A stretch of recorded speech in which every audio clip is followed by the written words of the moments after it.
It's L-I-L, man. J-O-E-C-O-C-A-M-O. Holla at me, man.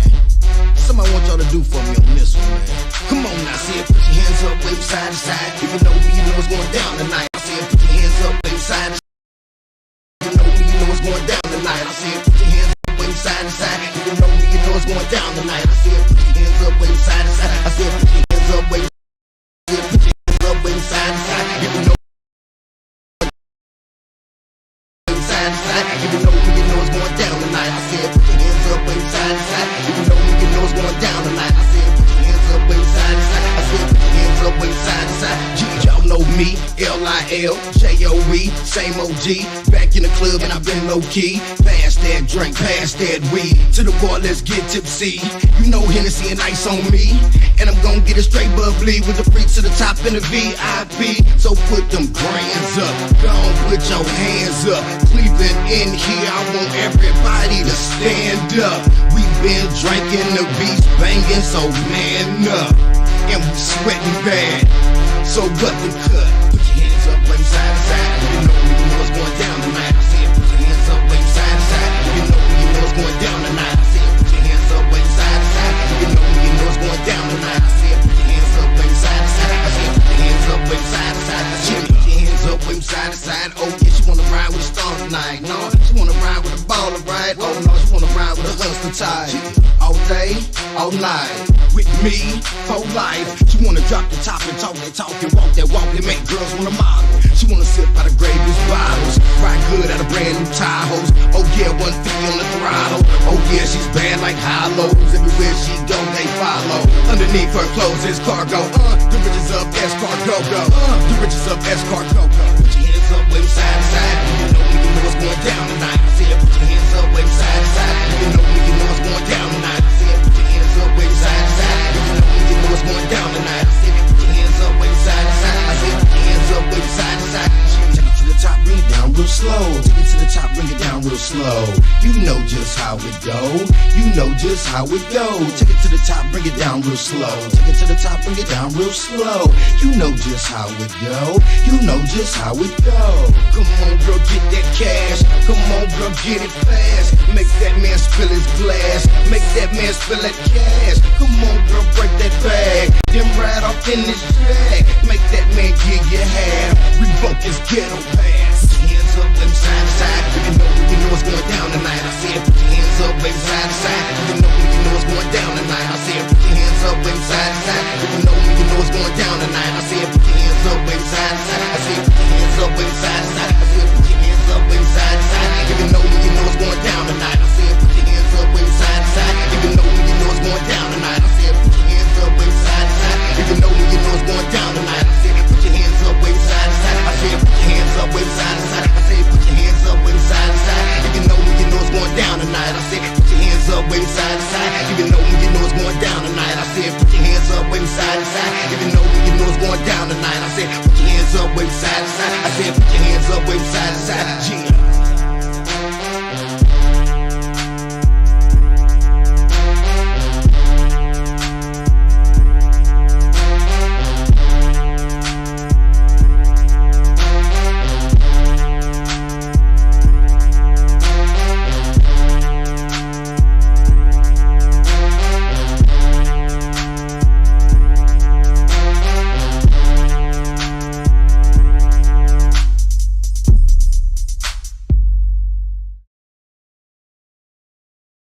Are you gonna listen to the move?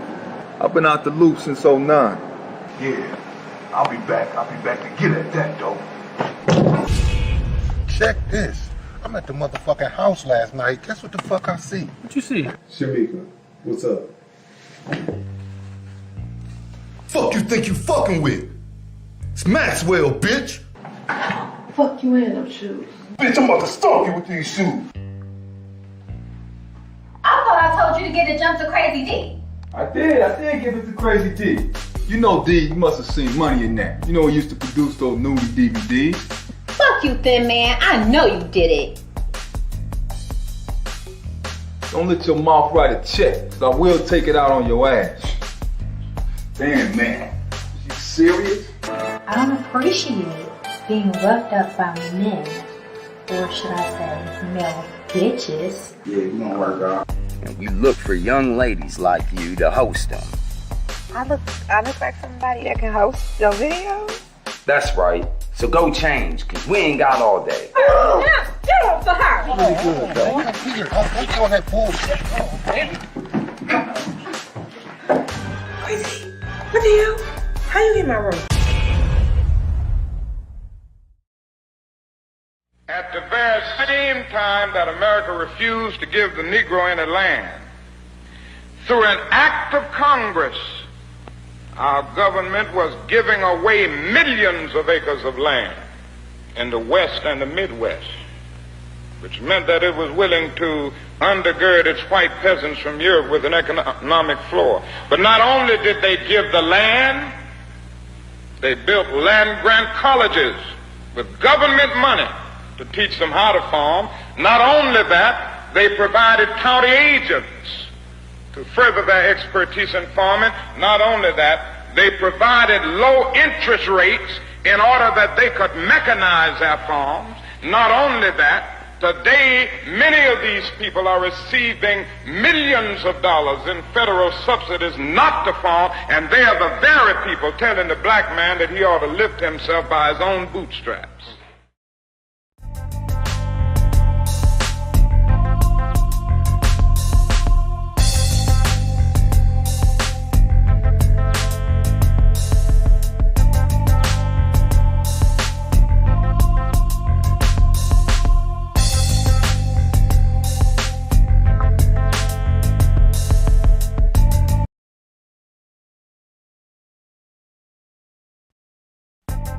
Here's the thing about your movie, why I made a curator's pick of the Hollywood Fringe Festival. Community, heart,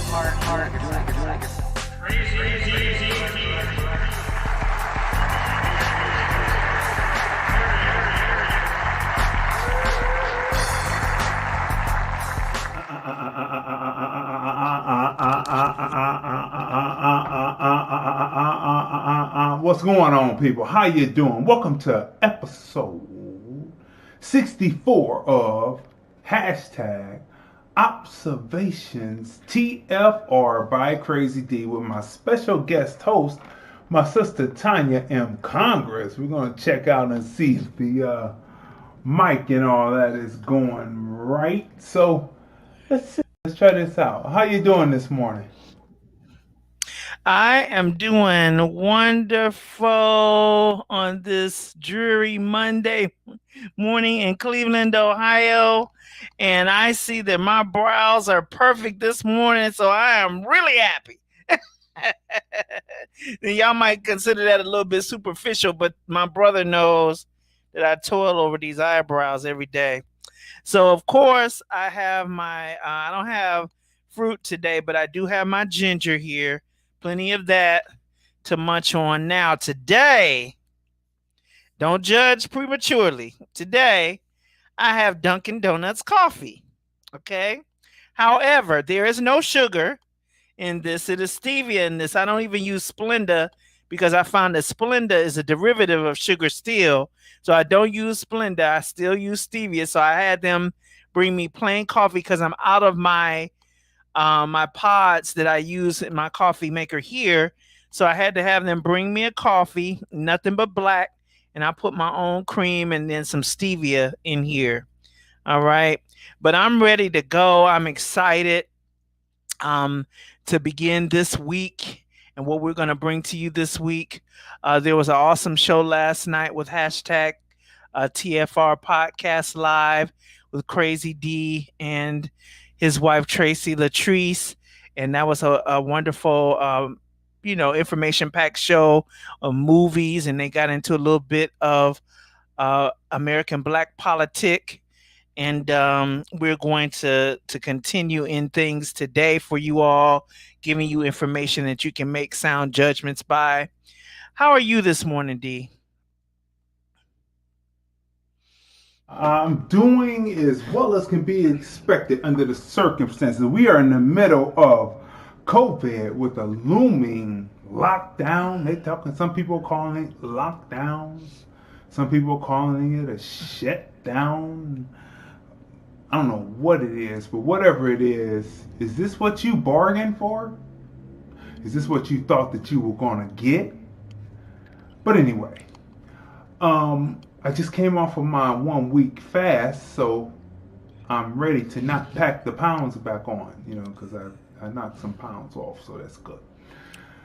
Going into this holiday season, the biggest feasting season, the biggest feasting event of the year, which is Thanksgiving, which is about pilgrims who were helped by the natives of this land and then turned around the next year and scalped the natives of the land to take land. But anyway, long story. The heart of the European. The heart of the the Caucasian. Okay, people, so look. What is the topic for today, right? It has to do with our larger subject matter, which this is part 1 today. The Anything Goes Generation X brings us to this. Number 1, the gender of a child isn't how its anatomy born. The gender of a child isn't how it's anatomy born. And we're going to get into a little bit why we came up with this topic this morning, because I saw a disturbing meme, and I do have it up here. And then we're going to read it in just 1 second here. But the gender of a child isn't how it's anatomy born. Let's read forward. The gender of a child isn't how it's anatomy born. Is that right? Well, we have some questions to ask, because anatomy born unless you were diddled. I often speak to fellow Gen Xers and discuss the concept of the sins of the father will be visited upon the son and the daughter, and the sins of the mother, etc. The response I receive, I believe, is one of pompous, unwilling to admit arrogance that says what the new generation is doing, that Generation X is raising, is doing its own thing, and there is no responsibility for Generation X but to get the kids up so they can get out. Is Charles M. Blow, who I've always questioned his gender flow, part of the problem? Isn't it really a denial of being diddled when you were a child? Let's discuss. The phone lines are open, 213-943-3358. So, we're going to get started, but I will say this. They often say, I was born this way. How do you know? Because you don't come into conscious. You may be around in a baby, but you don't come into your full consciousness until you're 5. And let's say that you have a mental defense that blocks things that happened to you when you were a child. So how would you actually know that you were born this way? Because that would mean that let's just say supernature, if you don't want to believe in God, but God, supernature, the creator of all things, made a mistake. And there are no mistakes made, right? So let's look at some memes to warm up. Memes that have to do with self-esteem, because this is what this is about, right? And so let's look at this first meme. Smash the share button, smash the like button, because we're going someplace today that we have to ask some questions, because it's getting a little out of hand. It's just getting a little out of hand. Okay. Own lane, own race, own pace. Own lane, own race, own pace. So you can say that's your own lane, your own race, or your own pace.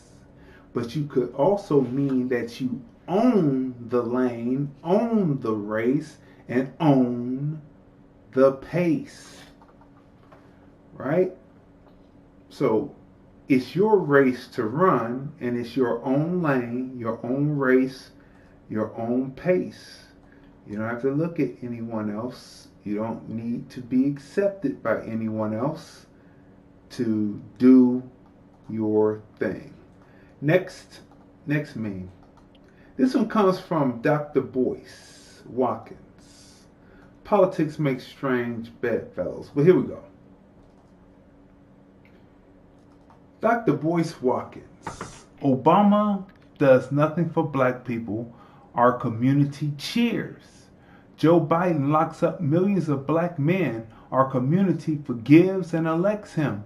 Ice Cube tries to get reparations for black people. People attack him as like an enemy. And you wonder why we've made no progress. Obama does nothing for black people. Our community cheers. Joe Biden locks up millions of people, millions of black men. Our community forgives and elects him. Ice Cube tries to get reparations for his black people. People attack him like an enemy, and you wonder why we've made no progress. That's Boyce Watkins. I thought that was... It all has to do with esteem. This has to do with what you feel or what you believe you deserve as an individual. And that's something that each person has to go inside their mind and ask, why don't you believe that you deserve more than what has been given to you or what is owed to you? Why aren't you owed even more? Next slide here. Being wanted is easy. It's being valued for me. Being wanted is easy. It's being valued for me. Let's keep moving here. Go through these. Because we got some rubber to hit the road this morning, and we have the phone lines open. We need some answers on this. You know? We need some answers on this. The gender of a child isn't how its anatomy born. We need to get to the context and where the science is in that. We need the science. We need the science. Reduce the toxins in your mind, body, and life. Again, reduce the toxins in your mind, body, and life. Sometimes those toxins block the neural receptors, and you might be receiving some, transmitting and receiving some bad information. So let's go here now. Next meme here. Rejection sucks, but you know what sucks more? Regret. Shoot your shot in all you do, be it career, business, life, and love. We only go around once. Make it your best. Hashtag RFC. I don't know what the RFC is, but, you know, hey. I thought that was a good meme, you know. So let's go to the next, because we got some rubber to hit the road today. And so this one comes from your friend. This comes from your friend. She's your friend sometimes. She's got on the Maya Angelou rap now. She is your friend. Be thankful for what you have. You will end up having more. If you concentrate on what you don't have, you will never, ever have enough. Oprah Winfrey. Oprah is your friend. She is dressed in the kente cloth, the headdress, looking like Maya Angelou now, right? Now here's some interesting news for those who are afraid of getting older. For those who are afraid of getting older, this is a good one right here.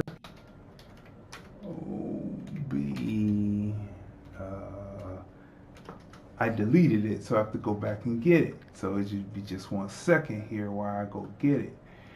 Yeah, so here it is. There it is. Yeah, you know, good replace, good Speedy Gonzalez there, you know. All right, here we go.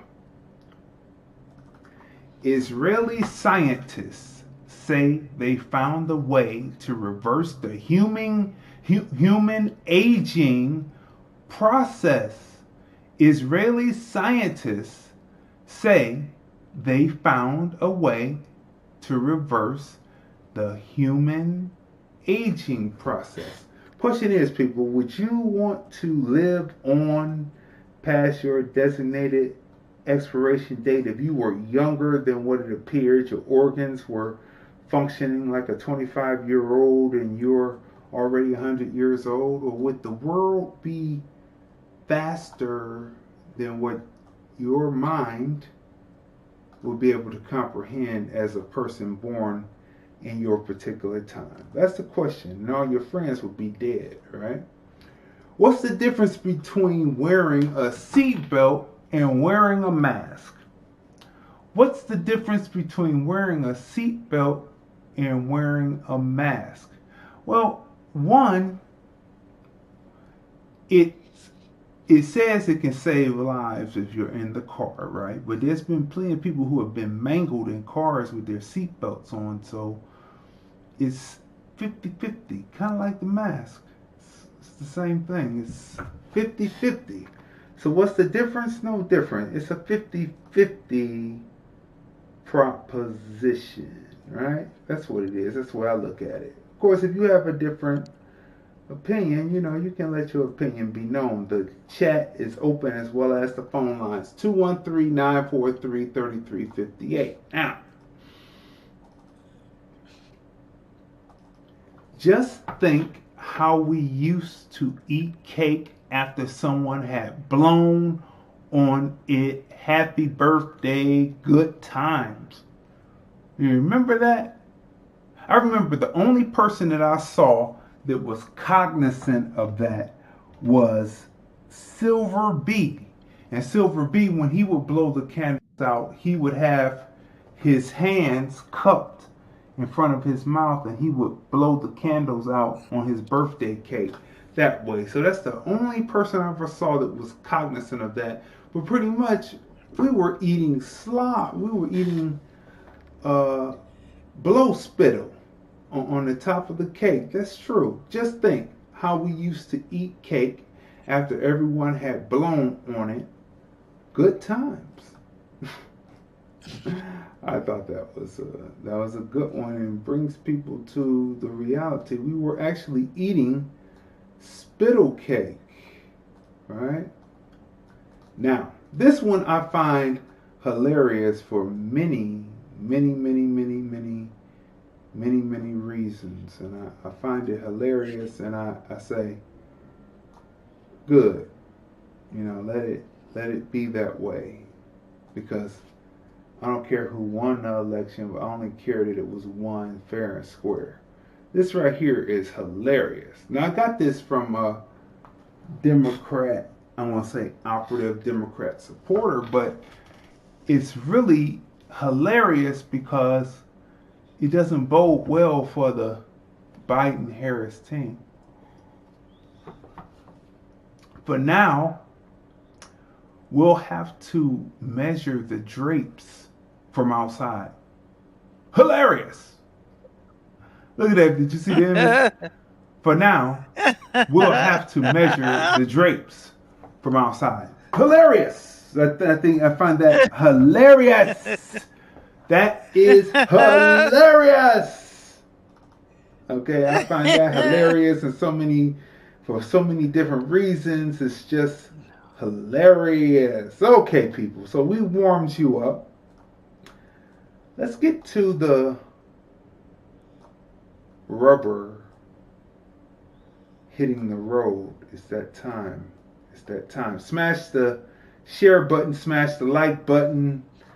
Smash the like button. Smash the share button. Smash the subscribe button on the Film Review Live channel. We also like to say good morning to all of those watching us on Vimeo, on Periscope, on a certain social media site, and the Film Review Live channel on YouTube. Smash the share button, smash the like button, because we are hitting the rubber to the road early, and the phone lines are open. 213-943-3358. We want to hear your opinion on this. 213-943-3358. 213-943-3358. We're going to take your phone calls today. Do not, please, I repeat, do not call at 2 minutes to the end of the show. Call ahead of time. We want a robust conversation on this because I don't know this to be necessarily true. Here it is. So this is a disturbing meme that I saw over now 14 hours ago. Charles M. Blow, reporter extraordinaire. Look up Charles M. Blow, Tanya, so we can give the people a definition of who Charles M. Blow is. So this is what Charles M. Blow wrote. He's got a blue check. Stop doing gender reveals. They're not cute. They're violent. Now, wait a minute now. I never knew, before I kept reading, I thought that he was going to be saying that it was violent because a lot of people be doing those popping out the colors or whatever of either blue or pink. And I thought that that's what he would be talking about, but that's not what he's talking about. So let's read further. Stop doing gender reveals. They're not cute. They're violent. All we know before a child is born is their anatomy. They will reveal their gender. They will reveal their agenda. It may match your expectations of that anatomy, and it may not. If you love the child, you will be patient, attentive, and open. Stop doing gender reveals. They're not cute. They're violent. All we know before a child is born is their anatomy. They will reveal their gender. It may match your expectations of the anatomy, and it may not. If you love the child, you will be patient, attentive, and open. Now, when I first read it, my first visceral response was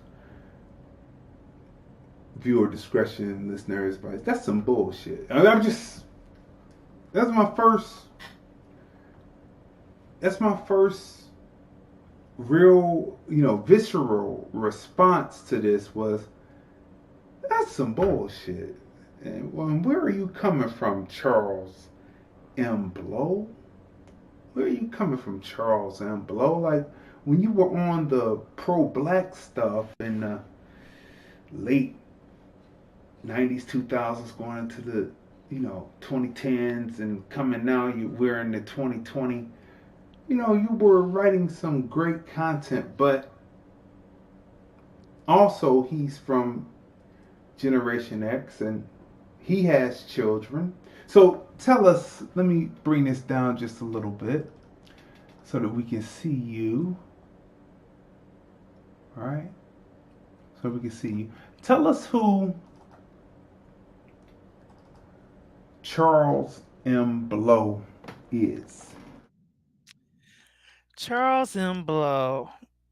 His surmisings are not surprising because Charles M. Blow is an American journalist, commentator, and op-ed columnist for the New York Times.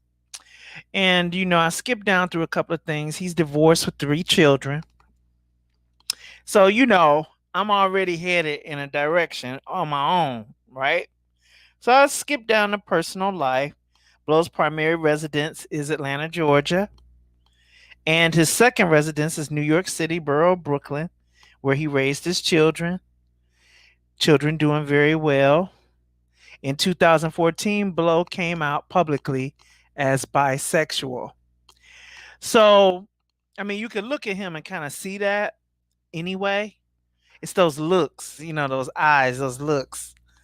And I like to say, as a sidebar, but inclusive, very much pertinent, is that, ladies, the things that turn you on in your youth regarding to looking into men's eyes and things like that, them sexy eyes.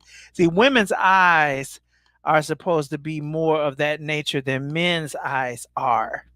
So when you look into the eyes of a man and he has all of this extra stuff going on, as if he got on lashes without lashes, and he's looking intent and looking, intensive into your eyes and all kinds of stuff like that, that's a surefire sign. I don't care what they're saying. I don't care what they're doing at that time. I don't care what they're professing their sexual orientation to be.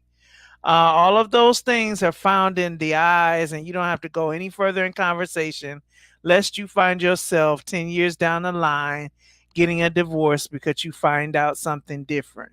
Now, with these different lifestyles, as we take on these different lifestyles, we begin to adapt our opinions and the things that we accept, and the things that now truth begins to have a sliding scale. It begins to have, some variance, and I would say deviance in truth. And I just like to say, 2 scriptures.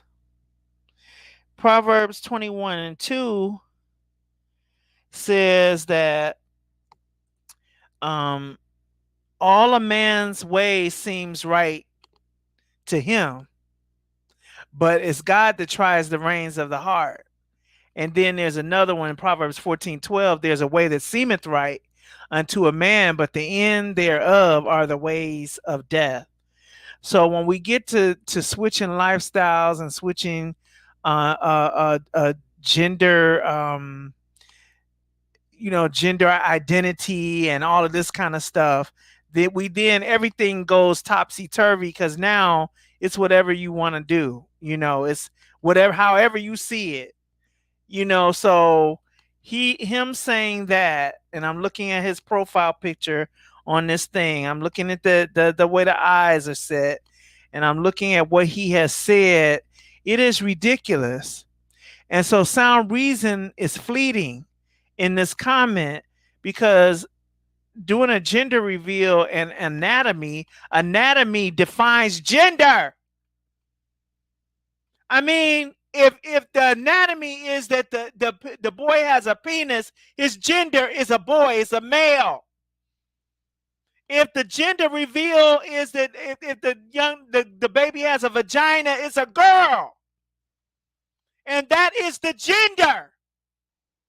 Now, this other stuff is ridiculous, and no matter what kind of way, I don't care what kind of education you have, what kind of vocabulary you have, and how you're gifted at putting words together, you can't put something together that does not belong together. It's ridiculous. And it is disturbing, because this is happening, and not just in this context of gender revealing and all of that, but in everything. Everybody's just all over the place. whatever I want to feel, whatever I want to think. That's what it is. You guys are acting like you need some kind of medication. Okay. So let's keep moving. Smash the share button, smash the like button. The film, the telephone lines are open. 213-943-3350. I need some answers. The gender of a child isn't how its anatomy born. The gender of a child isn't how its anatomy born. Like, really, like, I don't get that. That would mean that whatever you believe, the Most High that you believe in, or whatever you feel about the Most High, that would mean that the Most High made a mistake on your way out. Or was it that you were diddled as a child and you didn't know that you were diddled?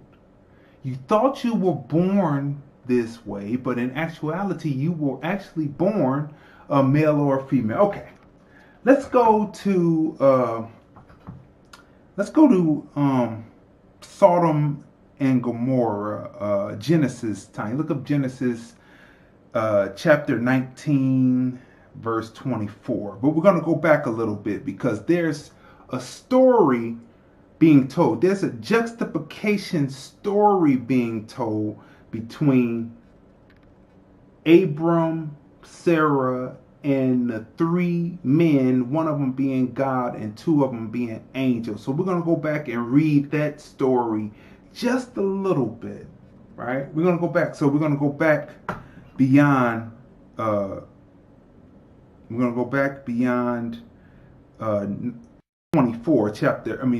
24. We're going to go back 19, chapter 19, probably about around verse 19, where the three, I want to just call them three wise men, they always appear in threes, and they're walking into Sarai and Abram's camp before they become Sarah and Abraham, right? I need you to read that because there's a juxtaposition story that's being told between the two. Y'all need to smash the share button and the like button. You need to subscribe to the Film Review Life channel right now on YouTube. Say like, share, tag your people in this. Stay with us. We are and read about that real quick. So go ahead. Prior to verse 19, the angels came to town that God sent because, God was not pleased with the report that he was hearing that was coming out of the city of Sodom. So he sent the angels down to investigate. And by the time we get to verse 19, behold, now thy servant hath found grace in thy sight. Wait. We got to go back. We got to go back. Okay. We got to go back. We got to go back before that. We got to go back to what's happening because there's a parallel story going on. While Sodom and Gomorrah is going on, Sarah and Abraham are being talked to. Two angels go to Sodom and Gomorrah, but God in presence stays with Abraham and Sarah. So we need to go back a bit to give context to this story. So we need to go back. It might be in chapter 18, but I thought it was like 19 because it's a lot of chapters. I thought it was all 19 because it's all within that storytelling there. Let me grab my book real quick. I'll be able to find it for you. But yeah, so chapter 19, Genesis, right? Yeah. And so right. Chapter 18. Okay. So start at chapter 18.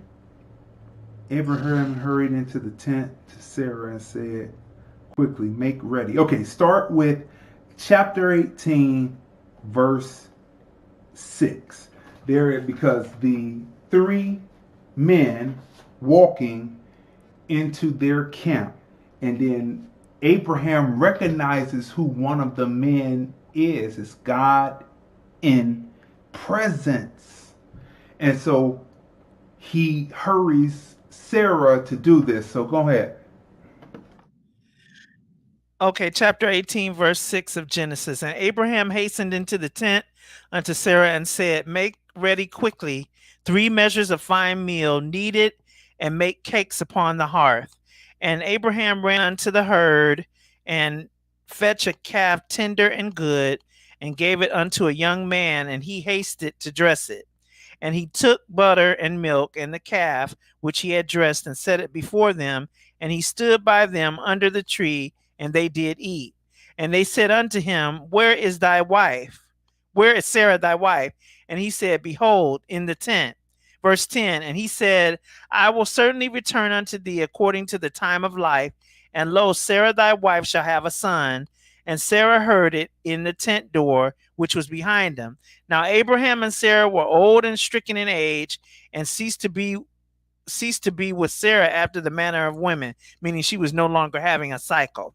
Therefore Sarah laughed within herself, saying, after I am waxed old, shall I have pleasure, my Lord being old, also old? And the Lord said unto Abraham, wherefore did Sarah laugh, saying, shall I of a surety bear a child, which am old? Is this thing too hard for the Lord?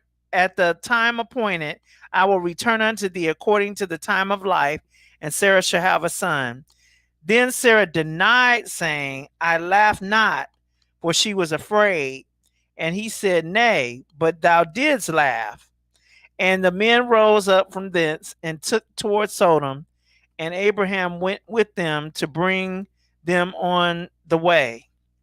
Okay, and the Lord said, so wait. So now at this point, Abraham, because Lot is in Sodom. I'm saying, I know it's Sodom here, but it's Sodom and Gomorrah. Lot is in Sodom, right? And Lot is the one that meets the angels at the gate of Sodom. So we have to know these Bible stories to understand. I read this when I was 12 years old, right? 12 years old. I read this story when I was 12 years old, and it informed me. It's one thing to just tell people about what you think is the Bible. It's another thing to have actually read it and said what you needed to say with it, so people will have true context. Some people only have, it's a forgiving God and you will be in the by and by, and etc., etc. But there are stories of war. And this is a story of, it's a juxtaposition story. It's a story, a parallel story rolling of life and ultimate death. So let's continue on. Now at this point, Abraham tries to intercede into the fate of Sodom by negotiating with God. Okay, so let's go forward. Verse 17, and the Lord says, shall I hide from Abraham that thing which I do, seeing that Abraham shall surely become a great and mighty nation, and all the nations of the earth shall be blessed in him? For I know him, that he will command his children and his household after him, and they shall keep the way of the Lord to do justice and judgment, that the Lord may bring upon Abraham that which he had spoken of him. And the Lord said, because the cry of Sodom and Gomorrah is great, and because their sin is very grievous, I will go down now and see whether they have done altogether according to the cry of it, which is come unto me, and if not, I will know. And the men turned their faces from thence and went towards Sodom. But Abraham stood yet before the Lord. And Abraham drew near and said, wilt thou also destroy the righteous with the wicked? Peradventure there is 50 righteous within the city. Wilt thou also destroy, not spare the 50 place for the 50 righteous that are therein? That being far from thee to do after this manner, to slay the righteous with the wicked, and that the righteous should be as the wicked, that be far from thee, shall not the judge of all the earth do right? And the Lord said, if I find in Sodom 50 righteous within the city, then I will spare all the places for their sakes. Abraham answered and said, Behold, now I have taken upon me to speak unto the Lord, which am but dust and ashes. Peradventure, there shall lack 5 of the 50 righteous. Wilt thou destroy all the city for lack of 5? And he said, If I find there 40 and 5, I will not destroy it. And he spake unto him yet again and said, Peradventure shall there be 40 found there. And he said, I will not do it for 40's sake. And he said unto him, Oh, let not the Lord be angry, and I will speak. Peradventure there shall 30 be found there. And he said, I will not do it if I find 30 there. And he said, Behold, now I have taken upon me to speak unto the Lord. Peradventure there will be 20 found there. And he said, I will not destroy it for 20's sake. And he said, Oh, let not the Lord be angry, and I will speak yet but this once. Peradventure 10 shall be found there. And he said, I will not destroy it for 10's sake. And the Lord went his way as soon as he had left communicating with Abraham, and Abraham returned unto his place. Okay, so let's pause there for a minute. Chapter 18. So we're going into chapter 19, which is Sodom and Gomorrah. I see 702 is on the line. If you're interested in speaking and being on the line, use your touch tone dial and press 1. The indicator will come up and let me know that you want to talk. Oh, yes, they want to talk. Okay. So hold on the line, because we're going to go through the rest of this story and we will bring you right in. So look, so far we have Abraham, who is considered a righteous man,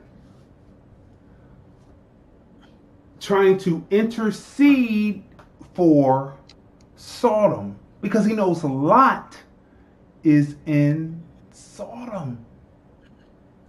And he is trying to intercede on their behalf to say, if it's 60, 50, 40, 30, 20, don't be mad at me. 10, will you spur it if it's just 10?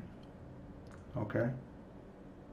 So let's continue on, and then I'm going to give you what my observation is, and then we'll take phone calls. 213-943-3358, 213-943-3358. Come on the line if you want to speak, just like 702 just did. Press on your touch tone 1 and we will know that you want to speak. Okay, so we're in chapter 19, Sodom and Gomorrah. Based on chapter 18, we know 2 things are known here. Abraham knows that it ain't that many that's going to pass the test, and God knows it too. All right, so chapter 19. And there came 2 angels to Sodom at even, and Lot sat in the gate of Sodom, and Lot, seeing them, rose up to meet them, and he bowed himself with his face toward the ground, and he said, Behold, now my Lords, turn in, I pray you, into the servant's house, and tarry all night, and wash your feet, and ye shall rise up early and go on your ways. And they said, No, but we will abide in the street all night. Ooh-wee. And he pressed upon them greatly, and they turned in unto him, and entered into his house, and he made them a feast, and did bake unleavened bread, and they did eat. But before they lay down, the men of the city, even the men of Sodom, compassed the house round, both old and young, all the people from every quarter. Picture this.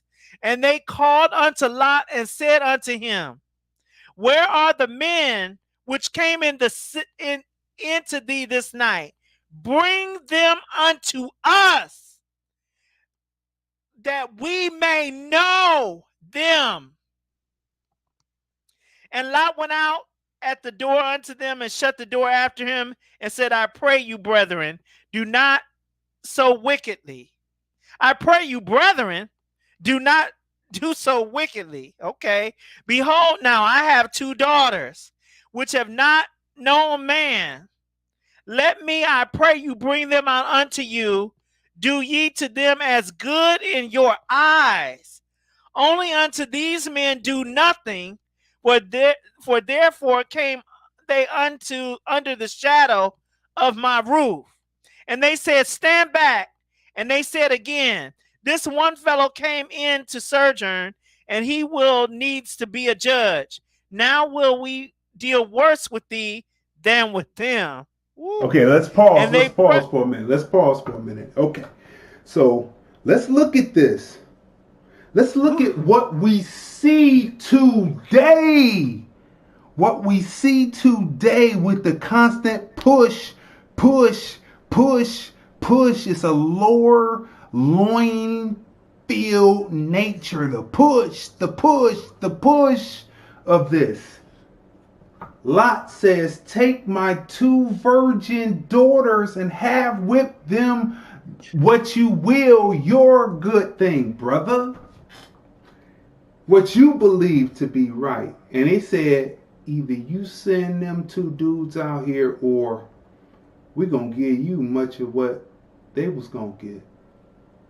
Or worse. You know, we only been sparing you a lot because you got a wife and you got 2 daughters is to be married to the 2 dudes. It seemed like they might have been switch hitting anyway. But anyway. Look at what you are hearing. Look at the juxtaposition of chapter 18 and 19 of Genesis. Chapter 18 and 19 of Genesis is telling you something. Now at this point, as we move on, one of the angels sticks his hand out and pulls Lot back in. And he tells them, hey man, get your people together because we are going to flatten this bitch tomorrow for them trying to defile God's angels. They don't say it quite like that, but I say it like that. We are going to flatten this bitch for them trying to defile God's angels, God's creation. Let's say this again. Let me say it one more time. Just to be clear. Let me be more clear so that you will understand what is happening today. The white people will not get away with this insanity. Pastors being pedophiles. Grown men and women being pedophiles. That's what that movie we reviewed yesterday on #TFR Podcast Live, Lilith, was about. The angel said, we are going to flatten this for them going against God's word. But it had to do with them wanting to go against angels. And Lot tried to warn them because Lot, who is also a righteous man, knew who he saw when they appeared, when they came walking to the gates of Sodom. Continue. Go ahead and say what you're going to say and then continue reading. Smash the share button, smash the like button. This is very, very, very important because we're coming to a tipping point. And they don't tell you these stories.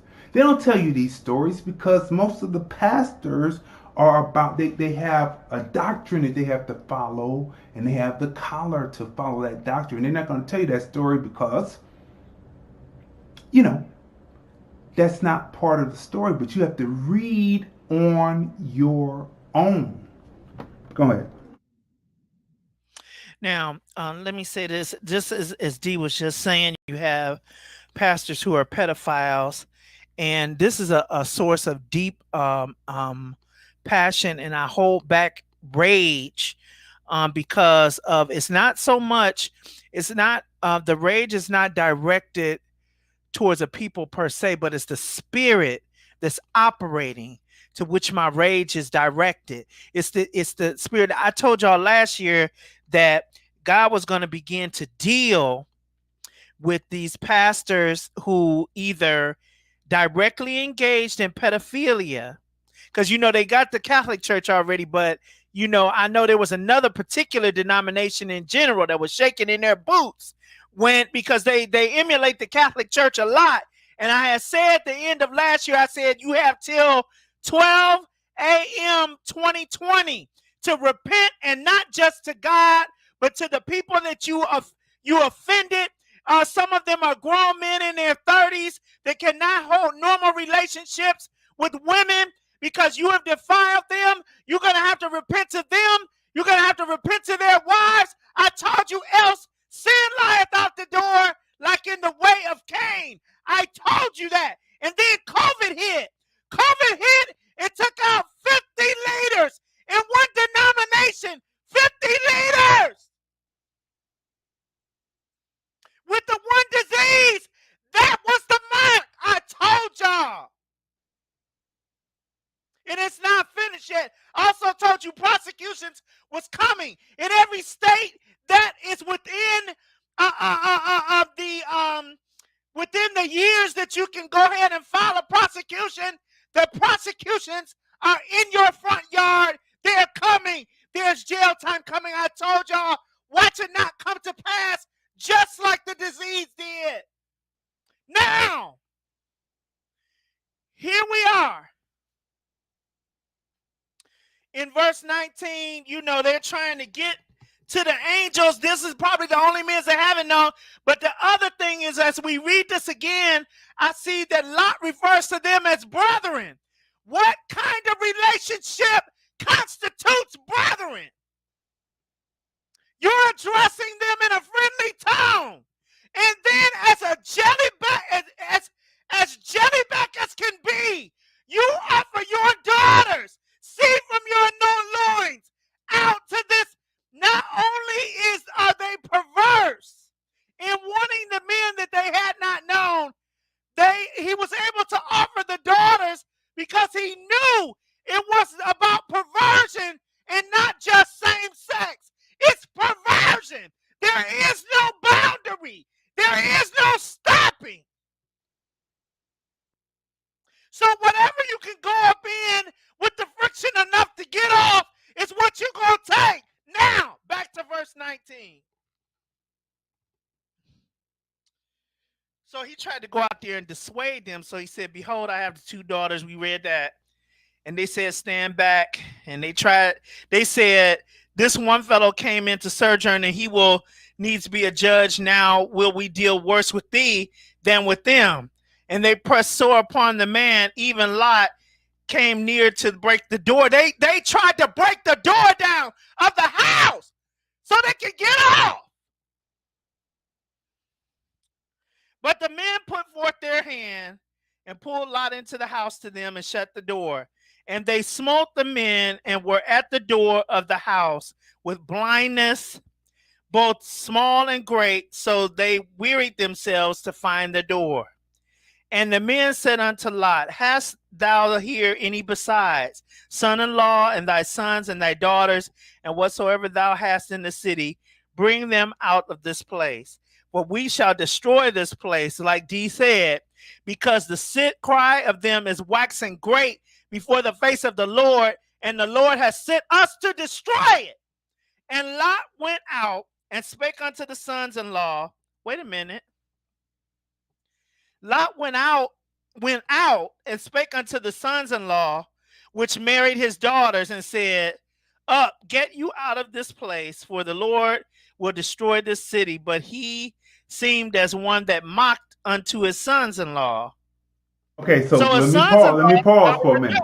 His sons-in-laws, who didn't make it, by the way, they didn't make it out, surprisingly, for some reason, they didn't make it out.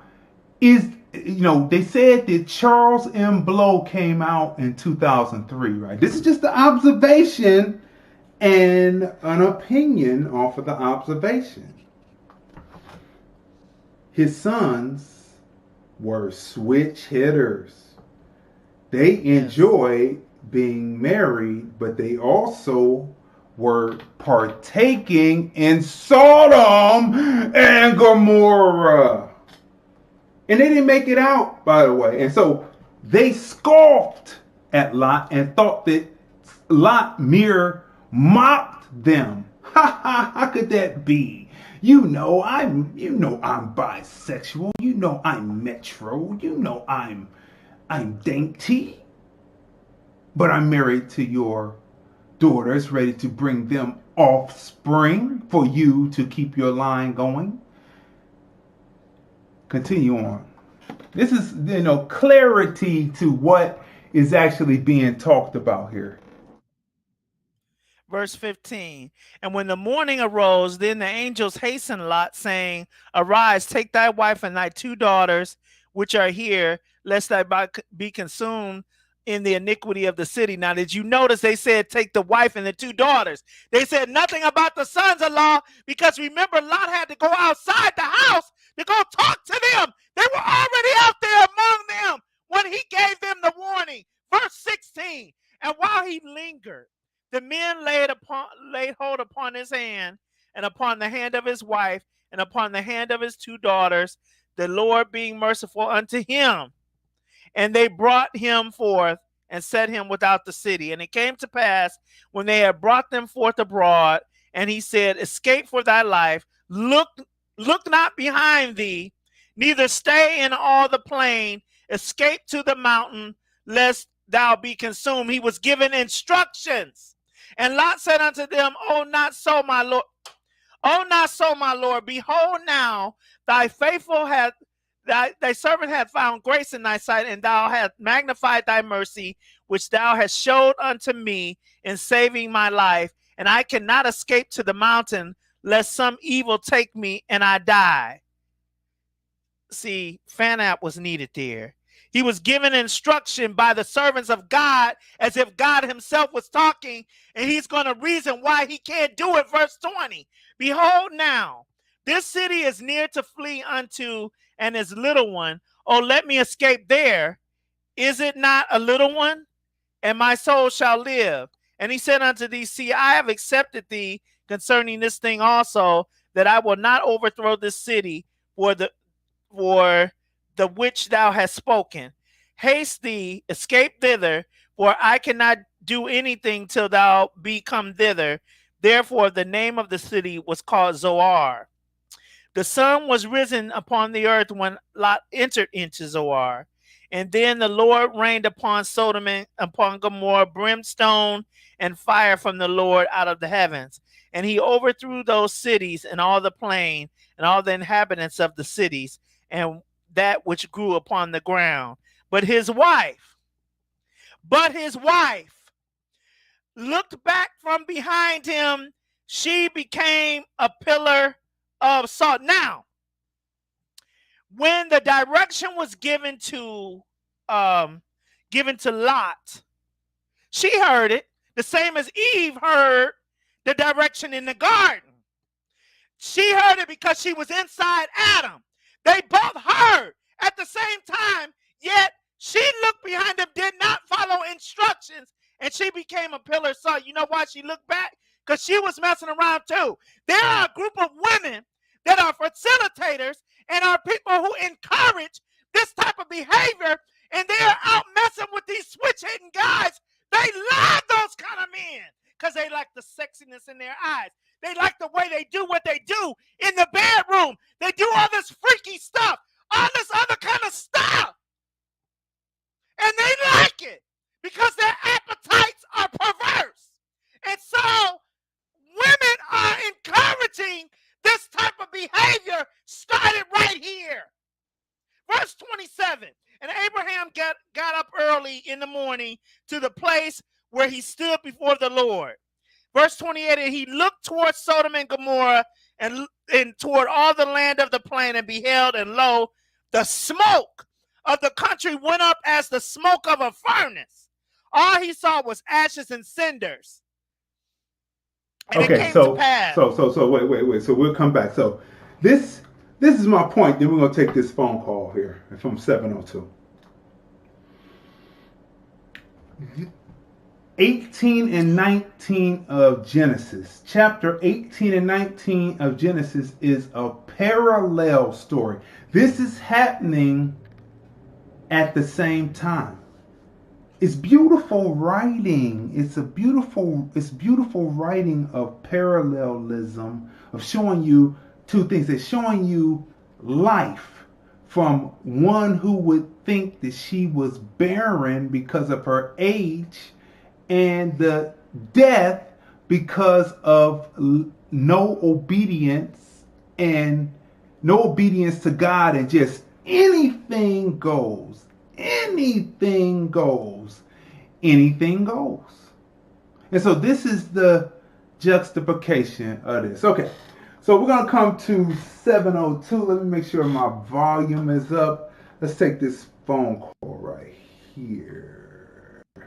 702, you're on the line. You're on the line, 702. Can you hear me? Yes, I can hear you. Can you guys hear me? Yes. Who's on the line? Shannon. Shannon, how you doing, Shannon? What's on your mind? Good. How are you two? Hey, good. As well as can be expected under circumstances. We're in the middle of COVID. Well, hopefully we're rounding the corner. We got some vaccines on the horizon, supposedly. Hopefully. Okay, go ahead. What's on your mind?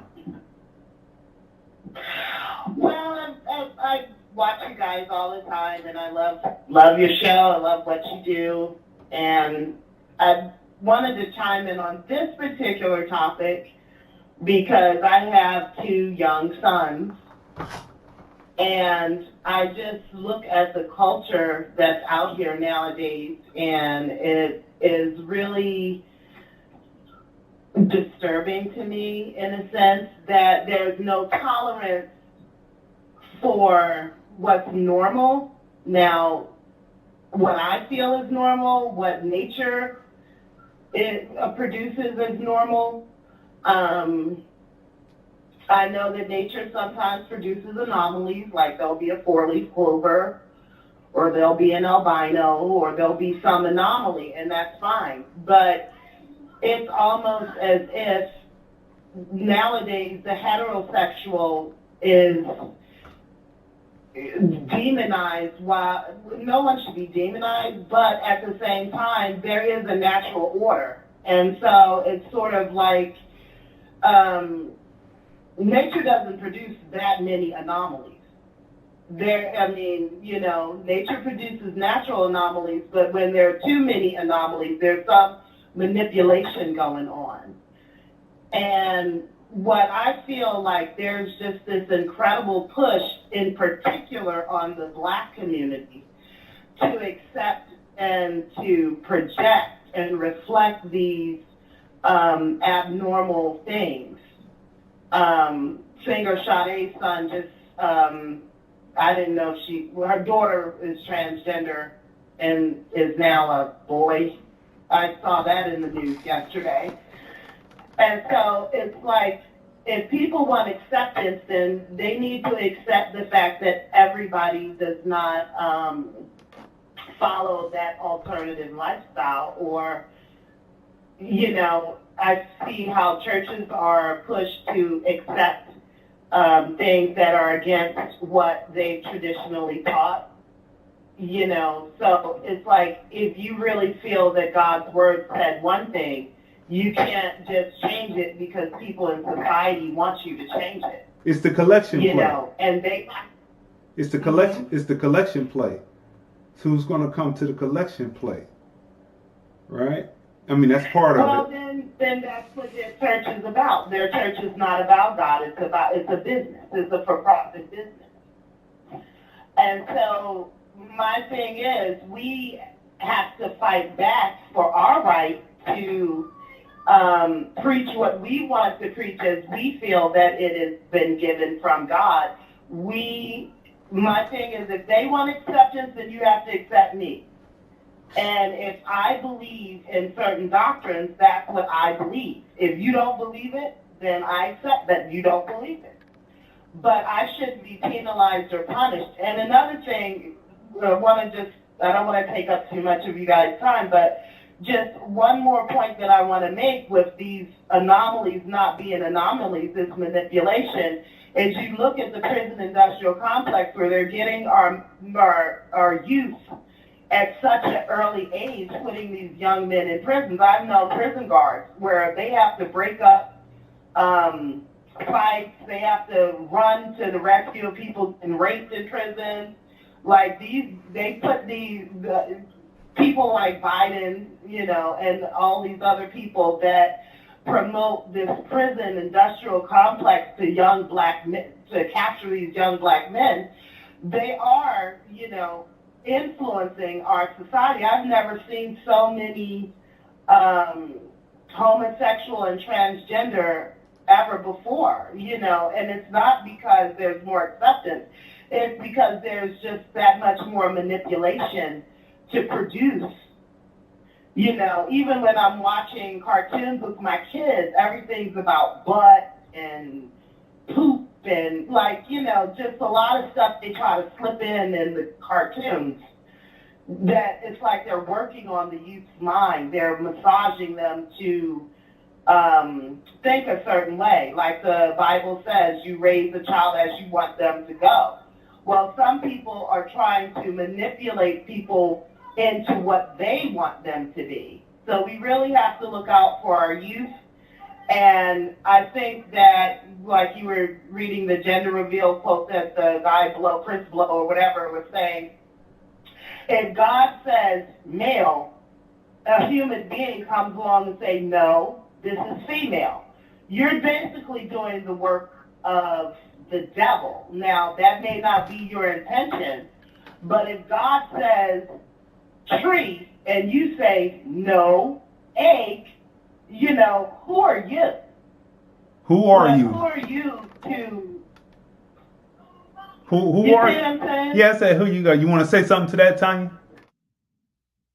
She is absolutely right. I concur with everything that she's said thus far. I mean, especially with when there are too many anomalies, there's some manipulation going on. See, this push, what bothers me as a spiritual person is whenever you see an overabundance or an extreme push of an agenda, you know that it is coming from the side of evil, that it's being pushed by an evil agenda. That is the thing that really gets to me and really gets under my skin, and the reason why I'm so passionate in my delivery about the subject, because it is a deception. With that, evil is a deception, it's a manipulation, and deception and manipulation just pushes my buttons all the way around, no matter what subject it's applied to. And manipulation and evil and wickedness is an undercurrent. It is the foundation of this thing, which is the reason why it's such an extreme in the push, and you don't care who you running over, you don't care whose lives you ruin. And the bad thing about it is because it's your right, because you're pushing your right to have sex with the same sex agenda, and that is a fleshly issue and just a means of release that is very lower nature to begin with. And so all of this, you'll ruin a child. And the agenda is the children. It wasn't enough that you waited till they got out of the womb and got to be toddlers before you touched them. Now you're trying to influence before they even come out of the womb. You are directly against God. You are diabolically opposed to the agenda of God. And me being the person that is an advocate for the agenda of God, I am diabolically opposed to you. And so we got some problems. Got problems. So what are you doing? So what are you doing to combat the cartoons with your, how old are your two sons? 9 and 12. Right. Oh yeah, right. See those are the critical years there. What are you doing to combat that so they can see? My thing is, my mother always told me, I'm going to get you up from under the feet of people. And once you get up from under the feet of people when you're 18, then you will be able to make decisions for yourself. But right now you're under my roof, and this is what is said, this is what is done, this is what goes. So what are you doing to combat that with your two children, your two sons? Well, I know that, you know, I have some people that I know that try to tuck and hide their kids from everything, if they see something, I say something. So I'll comment on what they're seeing, or I'll just straight up tell them not to watch certain things. But the way they do it is it seems like they try to slip this stuff in on a lot of stuff. So what I do is, since they're trying to influence them, I'm right there in their ear influencing them right back. Mm-hmm. So if in the cartoon the male character is in a dress, I'm like, why? You know, like for example, this SpongeBob cartoon, one of the characters wanted to go on a date, so SpongeBob dressed up like a girl so he could pretend as though he's doing a walkthrough of what he's going to do on a date. Well, why couldn't he just get girls to play the date? Like, why do you always have to put on the dress? And so it's like, I'll say stuff like, why does he have on a dress? Or I'll say, why are they talking about butts and poop? You know, and I'll do things like that. I'll just straight up let them know, and I have many times, that it's wrong, that is not the way God wanted people to be. You know, I just straight up tell them that. Now, if they grow up and buck away and do something else, I've done everything that I can humanly possibly do to influence them to not be gay or not be transgender, because I personally feel like it's an attack on black. It's not just black, it's evil, and it tries to attack a lot of things. But I have young black males that I'm raising. So they're being pumped to interracial date. They're being pumped to be gay. They're being pumped to be transgender. They're being influenced and pumped, and all this stuff is being pumped out at the black male today.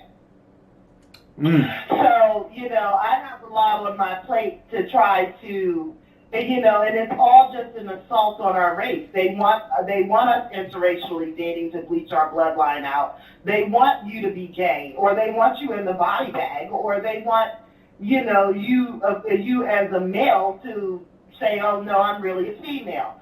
So I have a lot to deal with raising young black boys, and I try to confront the information that they're going to see, because they'll try to slip it in even in the schools. And like this one online program that they have for school, they're calling the girl a boy's name, or they'll call the boy a girl's name, you know, or they'll say she when it's a boy that's on the screen. And I'm like, at first I thought maybe they just made a mistake with putting the character with it happened too many times for me to think it's a mistake. Like, it's just a constant battle, and that's just the way it is. It's one of the most difficult things of being a parent, is trying to combat all of the influences out here to just keep your child on the straight and narrow. Well, let me tell you, we appreciate your call and you being aware of what's happening. I can automatically tell you you're doing a great job, because a lot of parents aren't aware. But we're going to let you go. Thank you for your phone call. Keep listening and call in again. Bye-bye. Bye-bye. So you see, people, 213-943-3358. We want to hear from some pro. I mean, can you explain the gender of a child isn't how its anatomy born? Can you explain that to us on the show? I mean, I don't think that's, you know, necessarily quite right. Look, this has to do with Generation X. Our generation, my sister and I's generation. We grew up under the Civil Rights generation. In the Civil Rights generation, they knew how to let their hair down. But when it was time for the Richard Pryor tapes to come out, when it was time for the Dolomite tapes to come out, when it was time for the comedy records to come out, they knew to say, it's time for you to go upstairs. You had to listen, and you would fall asleep, so you really didn't hear anything. You had to try to listen to the vents to hear the music, to hear the blue comedy, right? Later, once you were a teenager, for me, myself, I can just tell my story as a DJ, those records were just sitting out there out of jackets. So I just cleaned them up and put them back in the jackets and listened. And back during that time, you know, the NWAs came out, the Ghetto Boys came out. All this is Generation X. And as sure as I'm sitting here, we said we're going to let it all hang out. We're going to just tell it the way it is. We're going to be the Richard Pryor and the Dolomites and all that. That's going to be in records. And we're going to put it across. They're trying to clip me. Why are they trying to clip me? But anyway, we're going to put it across in the records and tell an uncomfortable truth about this so-called post-civil rights that did not totally come to full fruition because they released the Ready Rock, Ronald Reagan, and like the young woman who called up said, then Biden comes along in the 80s and pushes the 100 to 1, and then in the 90s he comes back and does the 3 strikes, putting the people into the penal system. Right? Putting the people in the penal system. Generation X, I've had conversations like I wrote in the writing that I've had conversation with Generation Xers, and I say the sins of the father will be visited upon the sons and the daughters, and there is a arrogance. Let me get exactly what I said here.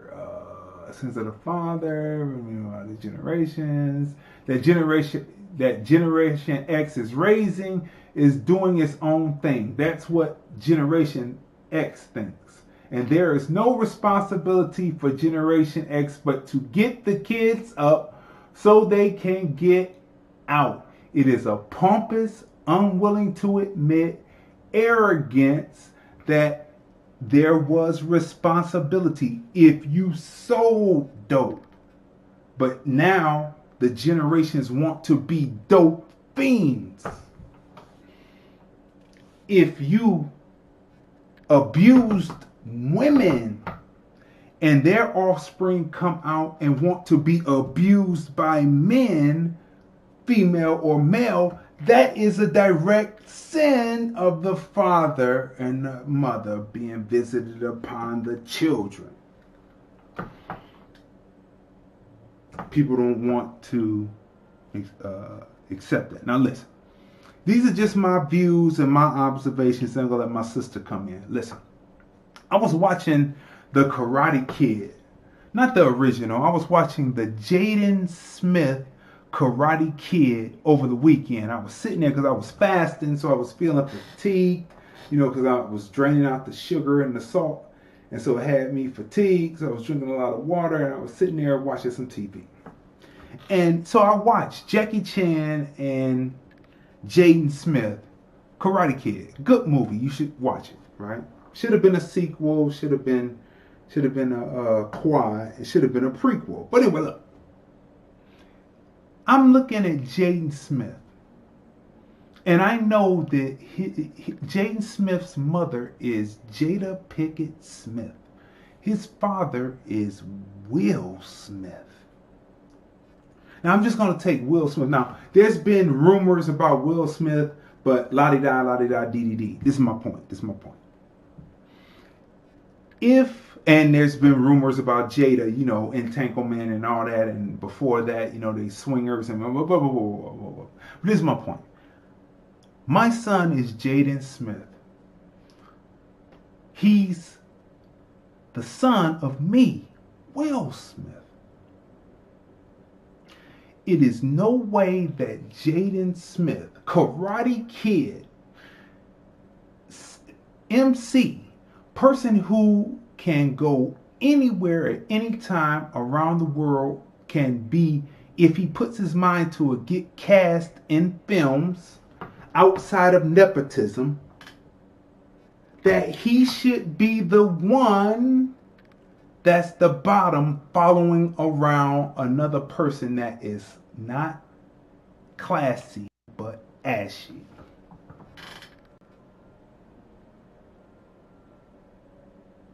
It is no way that Jaden Smith should be the bottom. He should be the top. If we're gonna be exactly right, because he's got the genes and the looks to be the one on top. But instead, for some reason, I don't know what it is. Could it be low self-esteem? He's at the bottom,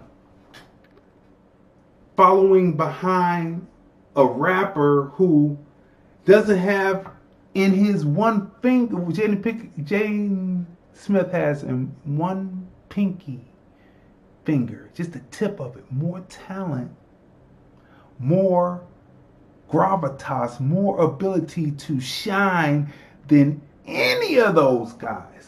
And me as Will Smith, even if my son is whatever he's doing, my son should be on top. That's what I would say.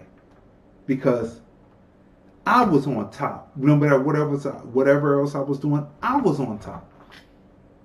You see what I'm saying? But he's not. So my thing, I'm not saying anything about homosexuality at all in this particular point. But what I'm saying is, look at Jaden Smith. Movie star, MC, bottled water creator, humanitarian, all this, and he's looking decayed underneath someone that's ashy and not classy. What's the guy's name? Tyler the just my opinion, my observation. Tyler the creator. Go look up Tyler the creator and look at the picture, and then bring up Jaden Smith. And I just want to see your reaction when you see the two pictures side by side. I just want to see your reaction when you look up Jaden Smith and Tyler the creator. Just look at the pictures. I just want to see your response to looking at this, and I want your honest response about who should be leading. Now I'm not talking about Jaden Smith now, because Jaden Smith has, in my opinion, decayed down some because he's underneath when he should be at the top. So these are the type of things that are happening with this new brand of whatever you want to call it, Sodom and Gomorrah. Sodom and Gomorrah. So tell me what your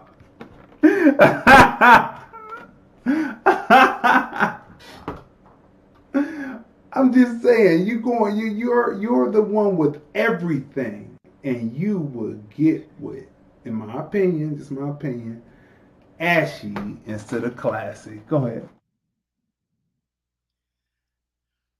So,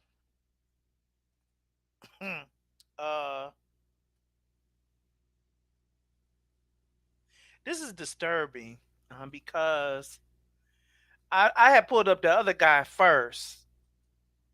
I'm looking at him with his glassy eyes, so it's clear that he stay high on something on a regular. Then he is picturing him. He's not the most aesthetically appealing person in the world already, but then in some pictures, his eyes look crazy. Something is wrong with him, and they will find that out. Something is wrong with him. There's something else going on. There's people in that head. All right. Then you got him with this blonde wig on,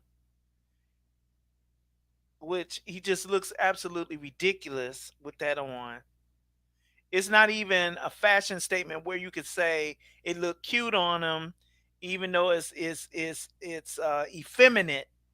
He could still get by. He doesn't look attractive with it on. Then you come over here to Jaden.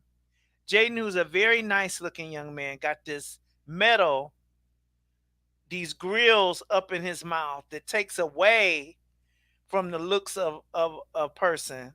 Those grills, that metal, that takes away from the look. And he looks, not only does he looks like he's under the effects of craziness. He looks depressed. He looks depressed, and then he got this mouthful of metal that looks absolutely ridiculous, totally detracts away from who he is and who he looks like and what kind of pedigree he's from. He looks like a depressed young man. Yeah, you're doing the humanitarian stuff, you're doing all of that stuff, but I'm looking at a picture of him as a young boy back when he did the Karate Kid, when he had his hair French braided to the back. And now I'm looking at this red hair and the grills. It's two different little boys. And something that happened in between that time, something happened. And sometime this, in the effort to be cool and to be free and to be open and to be, let kids exercise their freedom. There are times when kids don't need to exercise their freedom because they're crazy at that time. They're impressionable. They don't need to be exercising no freedom. And I can think about when our parents raised us. I remember, now D was a little more agreeable to things than I was. I was the rebel. And I always had a problem. I can't go do nothing. You won't let me do nothing. So me and my mother used to have it a lot, about me not being able to go and do things. But I look back now when I'm driving down the street and I see kids on the block and I see their behaviors. I see the way some of the young ladies are dressed. I see the way how some of the boys are. I actually open my mouth, and though my parents, my mother could not hear me, I would thank her because she didn't give a crap about my temper tantrums. She didn't give a crap about none of that, and she only allowed me so much of that. It was only going to be so much temper tantrum. It was only going to be so much mouthing off before that extension cord came out to deal with that, because you're not going to say what you want to say either. And she let me have a little bit of emotions, but now you don't have nothing past a minute of saying what you're going to say. You better get in that room and get yourself straightened out, else I'm coming for you. Soon as I heard them drawers slamming, I knew she was looking for that extension cord, and she was on her way. And as much as people want to say, well, extension cords, that was abuse. That's the reason why I'm not crazy now. She dealt with me then. You understand? So there's a point in your life as a child, you don't get to just be free because you don't know what the heck you're talking about at that time. You want to do things that are detrimental, and them as parents, our parents stood their ground with us. It wasn't no being cool. They weren't our friends. They was our parents. And so all of this freedom that they've given them, people can say, oh, well, they're so mature for their age. No, they look depressed. Those kids look depressed. They look depressed. It's, all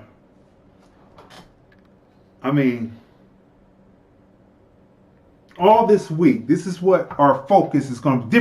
Different things from the Anything Goes Generation X brings us to this one, right? But all this week, it's the Anything Goes Generation X brings us to this. 2, 3, 4, 5. You have to tune in. You have to smash the like button, share button. Subscribe on the Film Review Life channel.